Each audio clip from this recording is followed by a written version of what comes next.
অগ্নিকাণ্ডের জেরে ভস্মীভূত হলো 3টি ঘর। এই ঘটনার জেরে চাঞ্চল্য ছড়ায় এলাকায়। ঘটনাটি ঘটেছে কালিয়াগঞ্জ ব্লকের ধনকৈল গ্রাম পঞ্চায়েতের অধীন পূর্ব রামপুরে।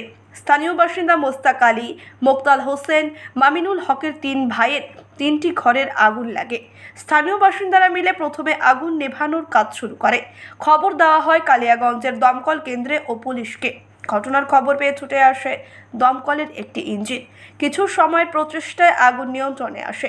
এই অগ্নিকাণ্ডের জেরে 3টি ঘরে থাকা ধান, পাট, চাল, গম, সরষা, কাঠ সহ বিভিন্ন সামগ্রী পুড়ে ছাই হয়ে যায়। কিভাবে আগুন লাগলো তা এখনো জানা যায়নি।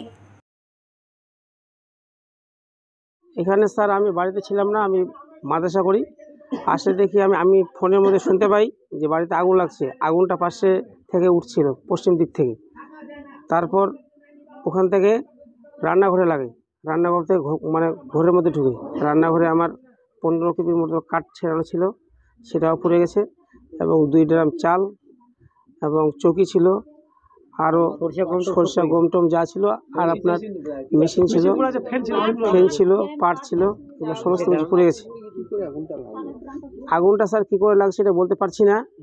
আগুনটা যখন লাগে কেউ এটা বলতে পারছি না। পশ্চিম দিক থেকে যখন হঠাৎ করে প্রচণ্ডভাবে আগুন দেখা দেয়, সবাই চিৎকার করে ওঠে।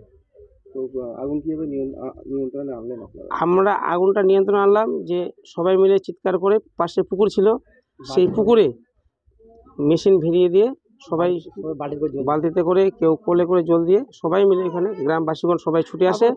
এটা আবার তারা নির্মিত করে তারপরে ফায়ার ব্রিগেড করে সেখানে ফোন করানো হয়, তারাও আসে এবং তারপরে পূর্ণাঙ্গভাবে আগুনটাকে নিয়ন্ত্রণে আনা যায় এবং নিভানো যায়। কত টাকা ক্ষতি হতে পারে? আমার এখানে মোটামুটি কাঠ ছিল মোটামুটি 15 থেকে 20 কেবি মতন আমি ফাটিয়ে আনিছিলাম বাড়ির জানলা এবং দরজা করার জন্য। সেটা গেছে। 2টা চৌকি ছিল, 2টা ড্রাম, 2 ড্রাম চাল ছিল, সরষা ছিল, তারপর পাট ছিল, সমস্ত পুড়ে গেছে। গম ছিল। এখন আনুমানিক মূল্য লাখ-খানেক টাকা হবে। মোট কয়টি বাড়িতে আগুন লাগে? মোট 3টি বাড়িতে আগুন লাগে। 3টি বাড়িতে না 3টি ঘরে? 3 ভাই আমরা একসঙ্গে, 3 ভাই আলাদা আলাদা করি। 3টে বাড়িতে একসঙ্গে আগুন লাগে। 3টে পড়ে গেছে। আমার কিছু চিহ্ন নেই। আমার নাম মোস্তাক আলী, আমি বড়, আমার নাই মোটেই একদম আর কি। ওদেরও সব শেষ।